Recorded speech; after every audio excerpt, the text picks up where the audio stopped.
বিসমিল্লাহির রহমানির রহিম। আসসালামু আলাইকুম ওয়া রাহমাতুল্লাহ।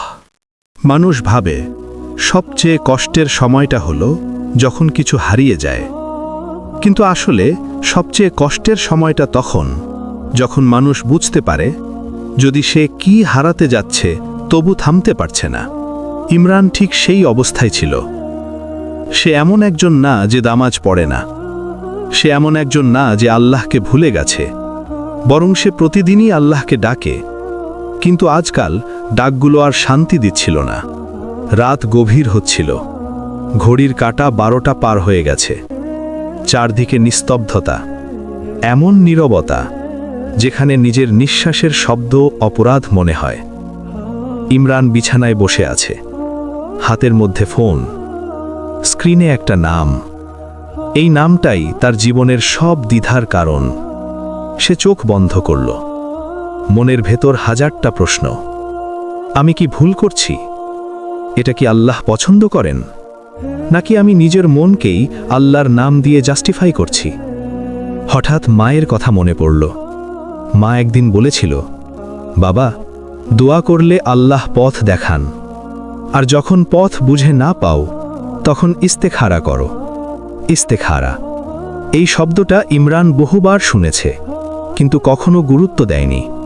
কারণ ইস্তেখারা মানে কি জানেন? নিজের ইচ্ছাকে এক পাশে রেখে বলা, ইয়া আল্লাহ, তুমি যেটা ভালো জানো সেটাই করো। এই কথাটা বলা সহজ, কিন্তু মানা ভীষণ কঠিন। ইমরান ধীরে ধীরে উঠে অজু করল। পানির ঠান্ডা ফোঁটাগুলো মুখে লাগতেই চোখের কোণ ভিজে গেল। সে ফিসফিস করে বলল, ইয়া আল্লাহ, আমি খুব দুর্বল। নামাজে দাঁড়ালো। আল্লাহু আকবার। এই তাকবীরটা অন্যরকম ছিল। এই তাকবীরের মধ্যে অহংকার ছিল না, ছিল না আমি জানি, ছিল শুধু ভাঙা একজন মানুষ। সূরা ফাতিহা পড়তে গিয়ে গলাটা বারবার আটকে যাচ্ছিল। ইয়্যাকা না'বুদু ওয়া ইয়্যাকা নাস্তাঈন। শুধু এই আয়াতটাই যেন পুরো জীবনের সারাংশ। আমরা শুধু তোমারই ইবাদত করি, আর শুধু তোমারই কাছে সাহায্য চাই। সিজদায় গিয়ে ইমরান আর উঠতে পারছিল না।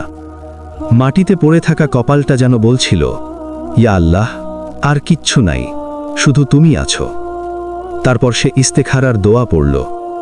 শব্দগুলো পরিষ্কার ছিল না, কণ্ঠ কাঁপছিল, কিন্তু মনটা খোলা ছিল। হে আল্লাহ, তুমি জানো আমি জানি না, তুমি শক্তিশালী, আমি দুর্বল। যদি এটা আমার দুনিয়া ও আখেরাতের জন্য ভালো হয় সহজ করে দাও, আর যদি খারাপ হয় আমার মনটা এখান থেকে ফিরিয়ে নাও। নীরবতা, কোনো স্বপ্ন এলো না, কোনো অলৌকিক কিছু হলো না। ইমরান বসে রইল। 1 মিনিট, 2 মিনিট, 5 মিনিট। হঠাৎ বুকের ভেতর অদ্ভুত একটা ভার, এমন ভার যেটা কান্না দিয়ে হালকা হয় না। সে ভাবল, আল্লাহ কি রাগ করেছেন? এই প্রশ্নটাই মানুষকে সবচেয়ে বেশি ভাঙে। কিন্তু সত্যটা হলো, যখন আল্লাহ কাউকে ভালোবাসেন তখন তিনি আগে তার মনের জেদ ভাঙেন। পরের দিন সকাল, ইমরান ঘুম থেকে উঠে দেখে যে কাজটা সে এতদিন ধরে চেয়েছে সেটার প্রথম ধাক্কাটা আজই এসেছে। একটা ফোন, একটা খবর, একটা আচরণ, সব কিছু মিলিয়ে মনে হলো যেন আল্লাহ ধীরে ধীরে বলছেন, আমি তোমার জন্য এটা বন্ধ করছি। কিন্তু মানুষ তখনও বোঝে না, কারণ আমরা বুঝতে চাই যা খুলে যায় সেটাই রহমত, কিন্তু ভুলে যাই অনেক সময় যা বন্ধ হয় সেটাই বাঁচিয়ে দেয়। ইমরানের চোখে পানি জমল। সে ফিসফিস করে বলল, ইয়া আল্লাহ, এটা কি তোমার ইশারা? যখন আল্লাহ ধীরে ধীরে দরজা বন্ধ করেন, ইস্তেখারা নিয়ে দীর্ঘ, হৃদয় ভাঙা ইসলামিক মোটিভেশন গল্প। ইস্তেখারার পরের দিনটা অদ্ভুত ছিল। আকাশে রোদ ছিল, কিন্তু ইমরানের মনে আলো ছিল না। সে মনে মনে ভাবছিল, আমি তো আল্লাহর কাছে চেয়েছি, তাহলে কেন এত অস্থিরতা? মানুষ একটা ভুল করে। আমরা ভাবি ইস্তেখারার মানে হলো আমাদের পছন্দটাই আল্লাহ সহজ করে দেবেন, কিন্তু ইস্তেখারার আসল মানে হলো আল্লাহ যেটা ভালো জানেন সেটার দিকে আমাদের ঠেলে দেবেন। চাই আমরা কাঁদি, চাই আমরা ভাঙি। সকালের প্রথম ধাক্কাটা এলো ফোনে। যে মানুষটার উপর সে ভরসা করেছিল, যার জন্য সে নিজের পরিবারের সাথে তর্ক করেছিল, যার জন্য সে রাতে ঘুমাতে পারেনি, সেই মানুষটার কণ্ঠ আজ ঠান্ডা। কথার মধ্যে আগের উষ্ণতা নেই, আগের চিন্তা করোনা নেই, শুধু হিসাব আর সুবিধার কথা। ইমরানের বুকটা কেঁপে উঠল। সে ফোন রেখে চুপ করে বসে রইল। কেন জানেন? কারণ আল্লাহ কখনো হঠাৎ করে আঘাত করেন না, তিনি আগে আমাদের চোখ খুলে দেন। ইমরানের মনে পড়ল ইস্তেখারার দোয়ার সেই লাইনটা, হে আল্লাহ, যদি এটা আমার জন্য খারাপ হয় তাহলে আমাকে এখান থেকে ফিরিয়ে নাও। ফিরিয়ে নেওয়া মানে কি? সবসময় রাস্তা বন্ধ হয়ে যাওয়া না, কখনো কখনো মনের ভেতর অস্বস্তি ঢুকিয়ে দেওয়াই ফিরিয়ে নেওয়া। দুপুরের দিকে আর একটা ঘটনা ঘটল। যে কাজটা সে পেতে যাচ্ছিল, যেটাকে সে ভবিষ্যতের নিরাপত্তা ভাবছিল, সেখানে হঠাৎ করে শর্ত বদলে গেল। নতুন শর্ত, নতুন আপোষ, নতুন সন্দেহ। ইমরান বুঝতে পারছিল এই রাস্তা আর আগের মতো পরিষ্কার না। কিন্তু মানুষ কি করে জানেন? আমরা যখন কাউকে বা কিছুকে বেশি ভালোবাসি, তখন আল্লাহর ইশারাকেও অস্বীকার করি। ইমরান নিজের মনকে বোঝাতে লাগল, হয়তো এটা পরীক্ষার অংশ, হয়তো একটু কষ্ট হলেই সব ঠিক হয়ে যাবে। কিন্তু রাত নামতেই সে ভেঙে পড়ল। ঘরের দরজা বন্ধ করে সে বিছানায় বসে পড়ল। চোখের পানি আর আটকাতে পারল না। সে বলল, ইয়া আল্লাহ, তুমি কি আমাকে দূরে সরিয়ে দিচ্ছ? ঠিক তখনই তার মায়ের কথা মনে পড়ল। মা একদিন বলেছিল, বাবা, আল্লাহ যখন কাউকে বাঁচাতে চান, তখন তিনি আগে তার প্রিয় জিনিসটাই কেড়ে নেন, যাতে সে বুঝতে পারে আসল ভরসা মানুষ না, আল্লাহ। ইমরান উঠে নামাজে দাঁড়ালো। এবার কোনো বড় দোয়া না, শুধু একটা কথা, ইয়া আল্লাহ, যদি এটা তোমার পক্ষ থেকে সতর্কতা হয় তাহলে আমাকে শক্ত করো। সিজদায় গিয়ে তার বুক ফেটে কান্না এলো। এই কান্না ছিল অন্যরকম। এই কান্না অভিযোগের না, এই কান্না ছিল মেনে নেওয়ার। যে কান্নার মধ্যে অভিযোগ থাকে সেটা শুধু চোখ ভেজায়, আর যে কান্নার মধ্যে তাওয়াক্কুল থাকে সেটা তাকদীর বদলে দেয়। সেই রাতেই ইমরান একটা স্বপ্ন দেখল। স্বপ্নে সে দেখল সে একটা সরু রাস্তা দিয়ে হাঁটছে। দুই পাশে অন্ধকার। হঠাৎ সামনে একটা গভীর খাদ, আর ঠিক খাদটার আগে একটা শক্ত হাত তার কাঁধে ধরে ফেলল। কণ্ঠস্বর এলো না, চেহারা দেখা গেল না, শুধু একটা অনুভূতি, আর এক কদম গেলেই তুমি হারিয়ে যেতে। ইমরান ঘুম ভেঙে উঠে বসল। চোখ ভিজে গেছে, কিন্তু বুকটা হালকা। সে ফিসফিস করে বলল, ইয়া আল্লাহ, এখন আমি বুঝতে পারছি, কিন্তু সিদ্ধান্ত নেওয়া তখনও বাকি। কারণ বোঝা এক জিনিস, আর ছেড়ে দেওয়া ভীষণ কঠিন।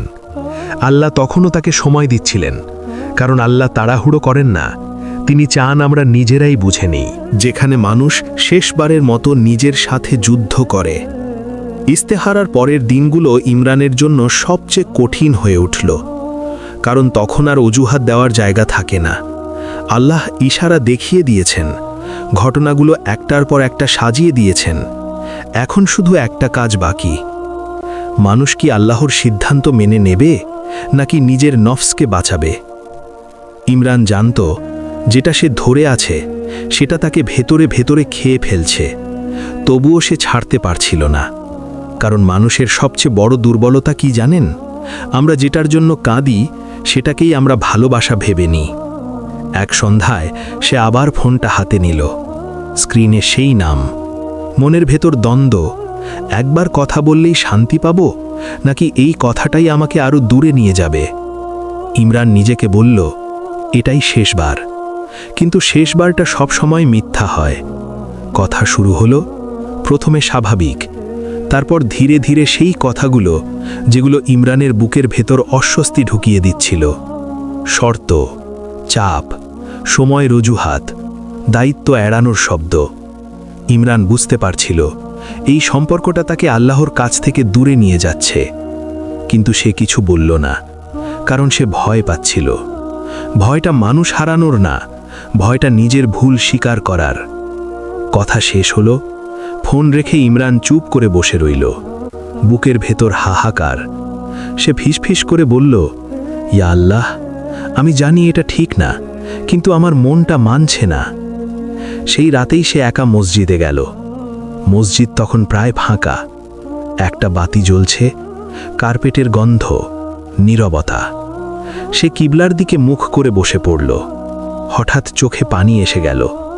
এই কান্না ছিল গভীর, এই কান্না ছিল নিজের উপর রাগের। ইয়া আল্লাহ, তুমি আমাকে এত ইশারা দিলে, আর আমি এখনো ধরে আছি।